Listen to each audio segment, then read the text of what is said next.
Darkness has always held a certain allure, a tantalizing mystery that beckons those of us with an affinity for the shadows. Within this velvet night, there exist icons who embody the very essence of this glamour, weaving their way through pop culture and into our hearts like the silken threads of a spider's web. Each of these gothic muses has captivated generations with their dark, beguiling beauty, serving as the archetypes of what it means to be truly, deliciously goth.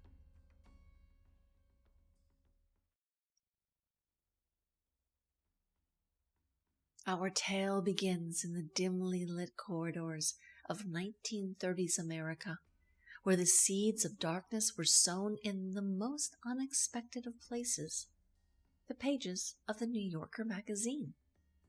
It was here in 1938 that the world was first introduced to the Addams family, the macabre yet oddly endearing creation of cartoonist Charles Addams.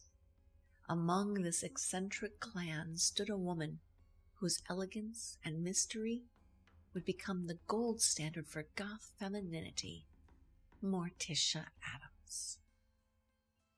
Charles Addams drew some 1,300 New Yorker cartoons, but only 58 of them, almost all in the 1940s to 50s, featured the unnamed family who remained anonymous until around the time the television show debuted. Morticia's origins in the single-panel cartoons were simple yet striking.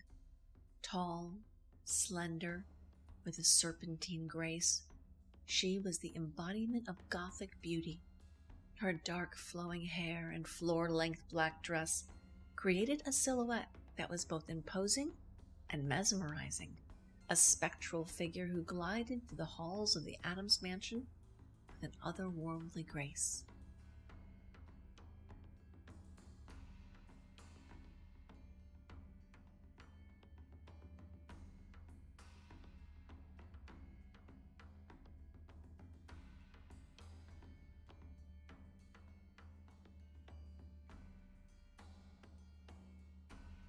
Inspired by the Morticia Addams cartoon and the character of the evil queen in Disney's Snow White and the Seven Dwarfs, Vampira was the very essence of the macabre.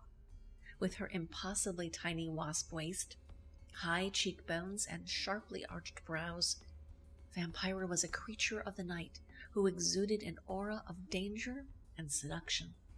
Her black skin-tight dress, plunging neckline, and raven black hair made her a walking, talking embodiment of deadly desire.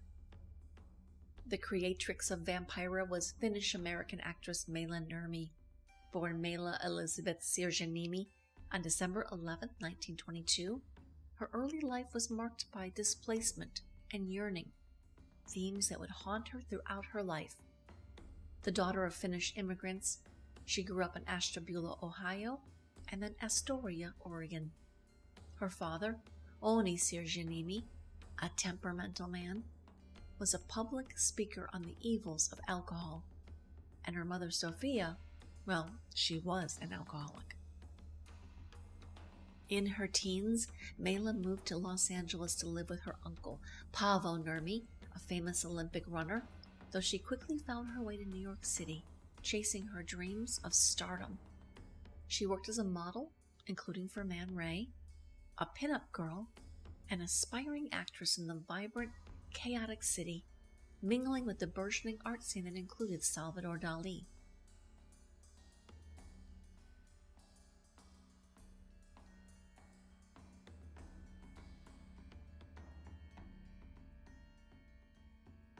She returned to Los Angeles and married a screenwriter in 1948, Dean Reesner, who had been a child actor.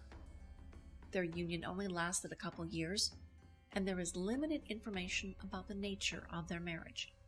At the time, Bohemian Maila was struggling to find her place in Hollywood, while Reesner was still establishing himself as a screenwriter, a career that would eventually flourish after their divorce. Nurmi's transformation into Vampira in 1954 was largely inspired by a combination of influences: the macabre illustrations of Charles Addams, the femme fatale allure of actresses like Theda Bara, fetish and bondage magazines, and Maila's own uniquely tragic gothic sensibility. The persona came to life at a costume ball hosted by choreographer Lester Horton, where Nurmi appeared dressed as the Ghoul, a character she created herself with dark, sultry makeup, a cinched waist, and a figure-hugging black dress.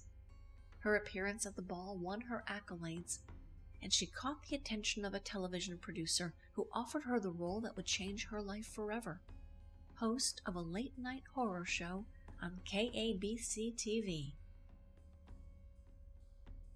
In 1954, the Vampira Show premiered, and Maila Nurmi became an overnight sensation. As Vampira, she would glide onto the screen in a haze of fog, seductively introducing B-grade horror films with a wit that was sharp, self-deprecating, and tinged with dark humor.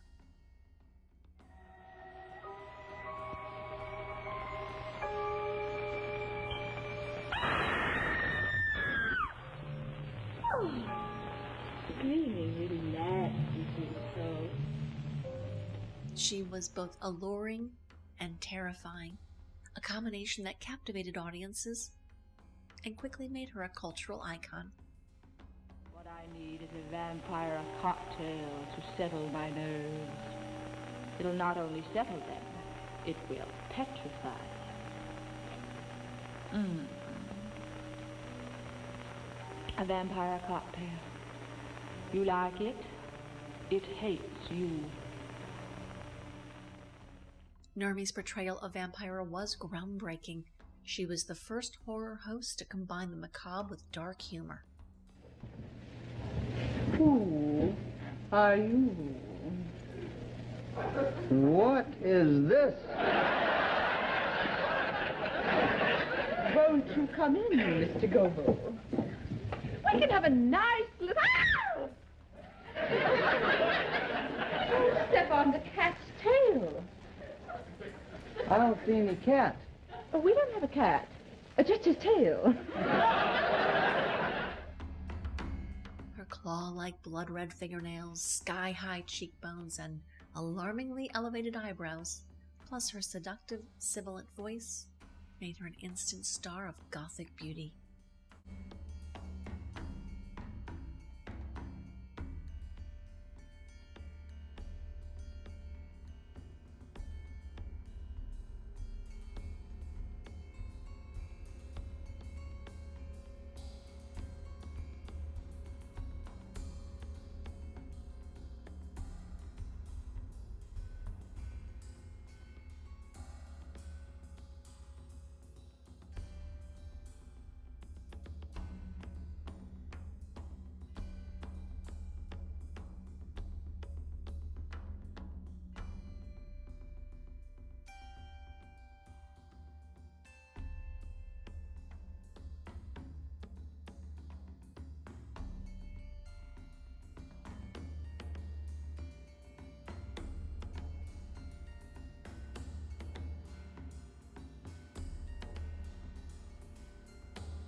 A hairdressing incident, however, threatened to mar her lovely looks and public image.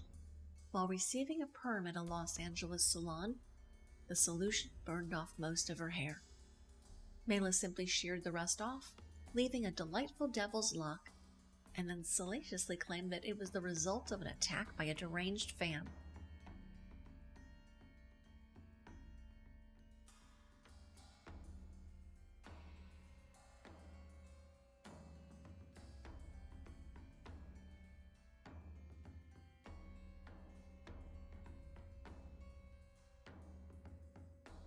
She may have made lemonade out of lemons. However, this event, coupled with mounting pressure from television censors and disagreements with her producers, led to the cancellation of the Vampira Show in 1955 after just one season. Nurmi's career never fully recovered, and she found herself struggling to reclaim the spotlight that had so briefly and brightly shone on her. She also separated from her husband that season. During this time, Nurmi formed a close and controversial friendship with actor James Dean, who was himself rising to fame. Both outsiders in Hollywood, they bonded over a mutual disdain for the industry's superficiality and a shared love of rebellion.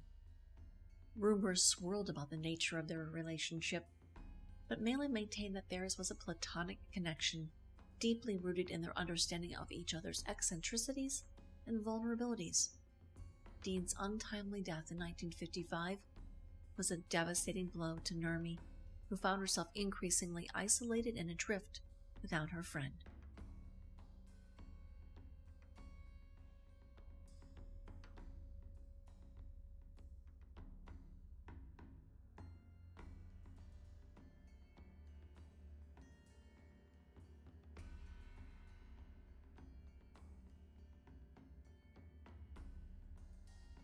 Shortly thereafter, she accepted the offer to appear in Ed Wood's infamous Plan 9 from Outer Space, a film that would later be hailed as one of the worst movies ever made, yet became a cult classic. Maila took the role reluctantly, seeing it as a last-ditch effort to keep her image alive. She was paid a mere $200 for her work. However, the film's disastrous reception did little to rejuvenate her career, and she soon found herself typecast and unable to secure serious roles. But even in her brief time in the spotlight, Vampira left an indelible mark on pop culture, paving the way for future Gothic heroines.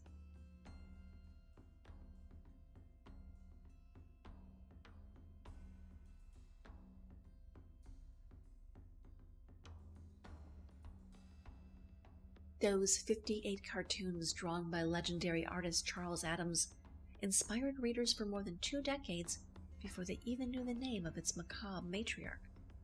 It was with the 1964 television adaptation of The Addams Family that Morticia truly came to life, thanks to the inimitable performance of actress Carolyn Jones. Jones' portrayal of Morticia was nothing short of stellar. With her arched brows, ruby lips, and hypnotic gaze, she was a vision of dark temptations. Did I just hear a peal of thunder? You did, Tish, you did. Oh, that's the most heavenly sound. It makes life worth living. You remember our honeymoon, Gomez? Who could forget our first night in Death Valley?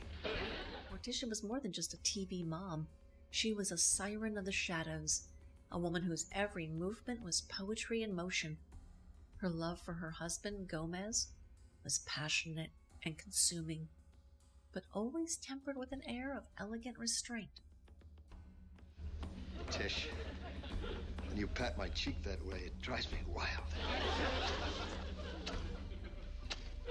Gomez, darling, control yourself. Never.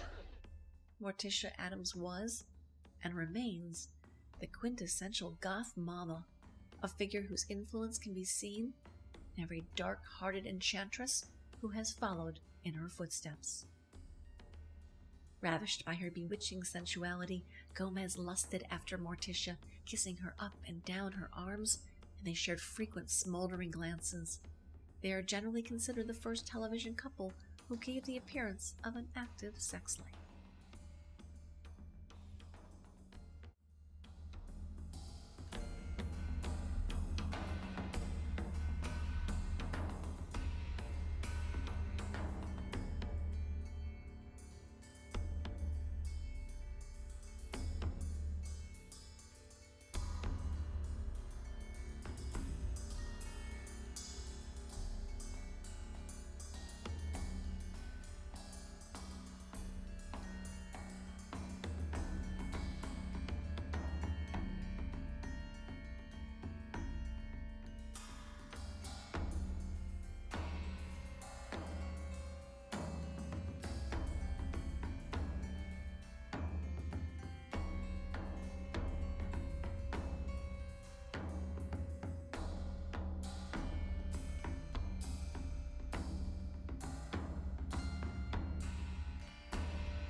As the world moved into the 1980s, the landscape of Gothic femininity was about to be transformed once again. This time, the dark goddess would emerge not from the shadows of the night, but from the vibrant neon-tinged world of 80s television. Her name was Elvira, and she would become the comedic counterpart to Vampira's dark charms. Elvira, portrayed by actress Cassandra Peterson, made her debut in 1981 as the host of Elvira's movie Macabre. With her big hair, plunging neckline, and sharp wit, Elvira was a force to be reckoned with. She took the Gothic aesthetic of her predecessors and infused it with a campy, tongue-in-cheek humor that resonated with a new generation of horror fans. Her self-deprecating humor, combined with her voluptuous figure and vampy style, made her an instant sensation. Elvira was the Gothic queen for the MTV generation, a character who could be sexy and silly, dark and delightful.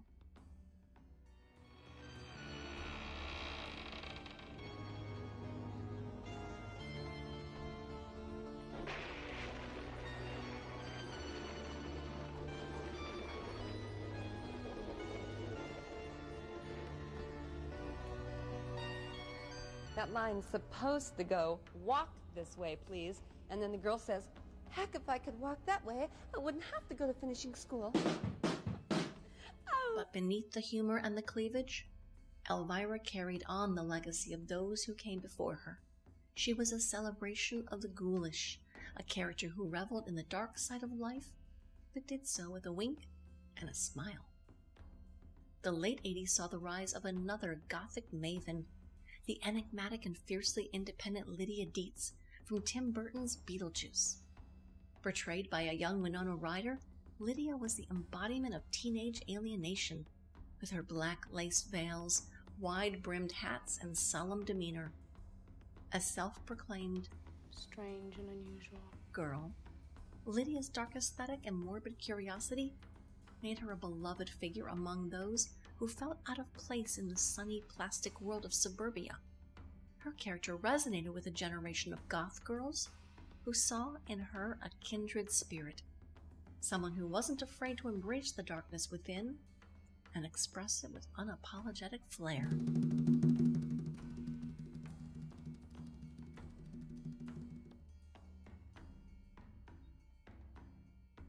The 1990s saw a resurgence of interest in the legends of classic horror.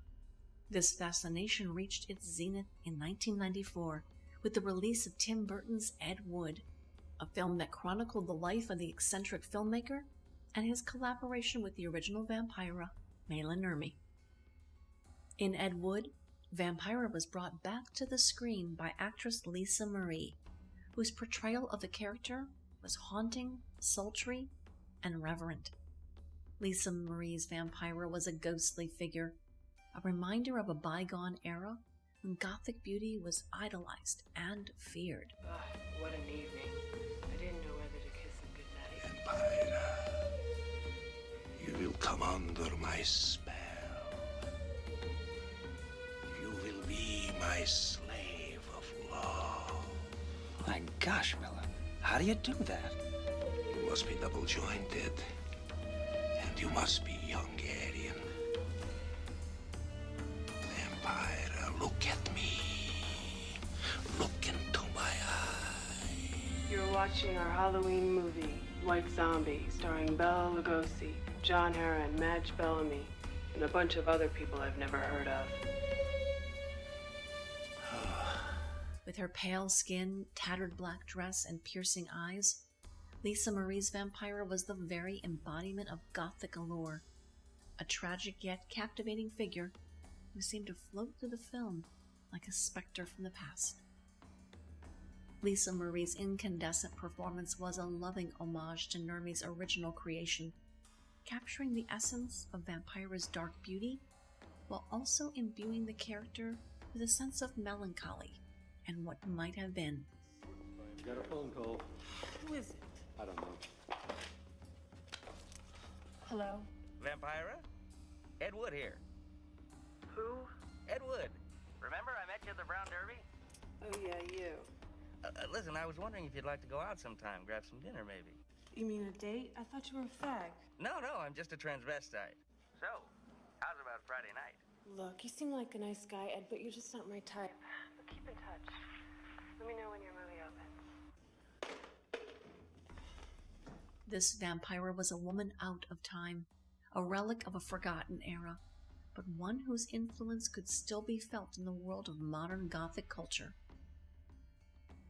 The interest in 1950s pinups, campy films, schlock horror following the release of Ed Wood was a serious affair that included a pictorial of Lisa Marie by Burton in Vogue magazine.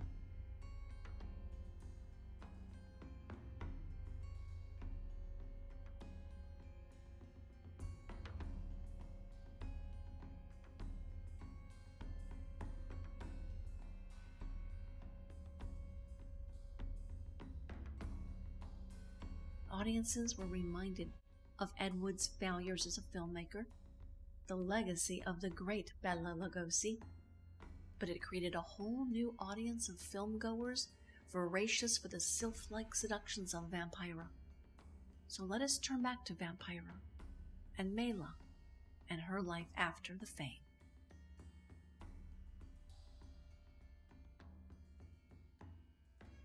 Since you forced us into this world with your own evil force, which you painted drab white, a force called marriage. Princess, I'm going to take care of.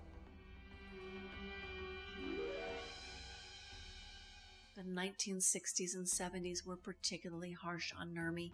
She faced financial difficulties, bouts of depression, and the stark reality of being a forgotten celebrity. She married twice more. Neither marriage lasted long. She eked out a living doing odd jobs, including carpentry, even briefly working as a linoleum cutter, while making occasional appearances at horror conventions where she was both revered and pitied as a relic of a bygone era. She was also diagnosed with pernicious anemia at the age of 46, an autoimmune condition which weakens the nervous system. Maila was forced to use a cane for the rest of her life. During this period, she occasionally spoke about her bitterness toward Hollywood, feeling that her contributions had been largely unrecognized and her persona misappropriated, most notably in her legal battle with Cassandra Peterson, who portrayed Elvira. Nurmi believed that Elvira's character was a direct copy of Vampira, but despite her attempts to sue Peterson for intellectual property infringement, the court ruled against her. This legal struggle underscored her sense of being sidelined by the very industry she had helped shape. In her later years, Maila lived a reclusive life in Hollywood, far removed from the spotlight she once briefly occupied. She continued to struggle financially, later living primarily on Social Security benefits. She remained deeply protective of her Vampira persona, her life's work.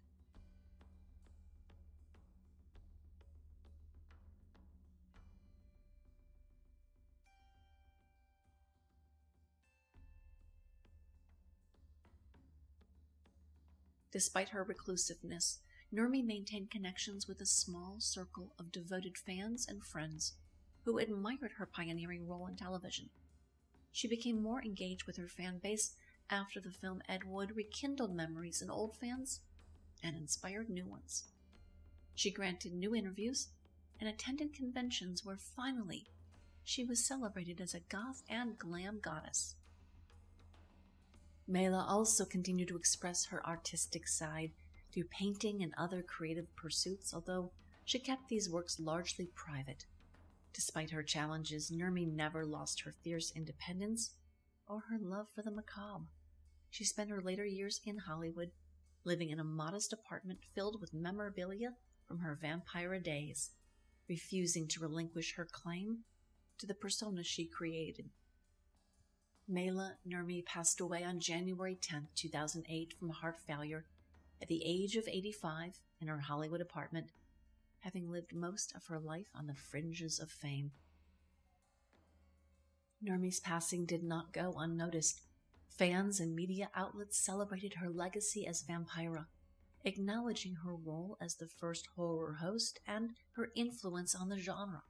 She was remembered not just as a television personality, but a creatrix of Gothic style, a forerunner to many aspects of modern goth and punk aesthetics, and a symbol of individuality and defiance.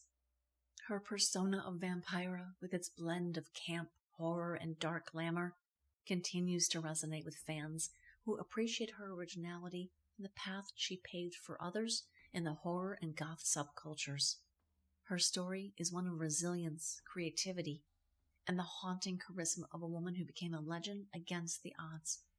In death, as in life, Maila Nurmi remains a symbol of Gothic glamour and the enduring power of individuality. The allure of Gothic goddesses, Morticia Addams, Vampira, Elvira, Lydia Dietz, and Corman's raven-haired sirens, lies in their dark, mysterious, and utterly beguiling beauty. More than characters, they are icons who embody a timeless Gothic spirit, leaving an indelible mark on pop culture and influencing generations who find beauty in shadows and strength in night. Morticia Addams, with her elegant restraint and passionate ardor, remains the archetype of the Gothic matron. Vampira, with her icy charm and wicked humor, set the standard for Gothic beauty, creating a persona that was terrifying and tantalizing. Elvira, with her campy humor and vampy style, brought the Gothic aesthetic to a new generation, proving that darkness could be fun as well as frightening. These women, these Gothic enchantresses, are celebrated not just for their beauty, but for what they represent: the power of darkness, the allure of mystery, and the strength that comes from embracing one's true self. They are queens of the night and sirens of the shadows, continuing to inspire those who find beauty in the macabre.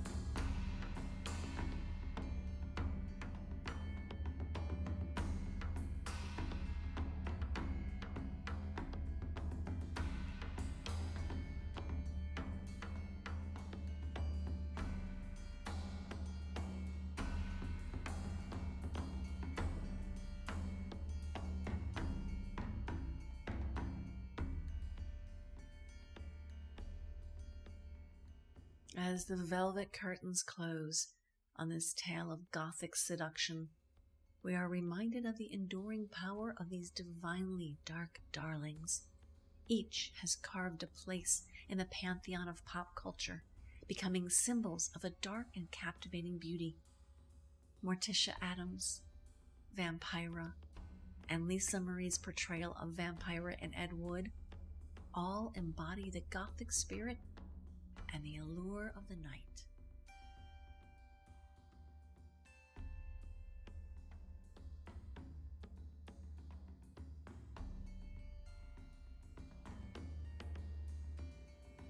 These goddesses remind us that there is beauty in darkness, power in shadows, and strength in embracing who we are.